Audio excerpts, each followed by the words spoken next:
కొండల రాజు బంగారు కొండ కొండ జాతికి అండా దండ మధ్య రాత్రి లేచి మంగళ గౌరీ మొల్లెలు కోసిందే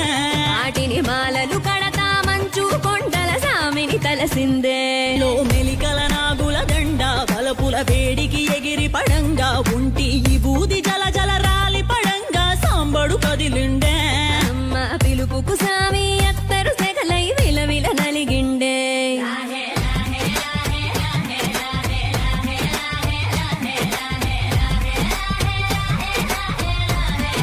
లోకాలేలే ఎంతోడైనా లోకువ పడిసే సొంతింట్లోన అమ్మోరి గట్టం పట్టి బతిమాలినవి అడ్డాల నామాలు ఆలు మగల నడుమన అడ్డం రావులే టాటి నీమాలు ఒకటో జామున కలిగిన విరహం రెండో జాముకి ముదిరిన విరసం సర్దుకుపోయే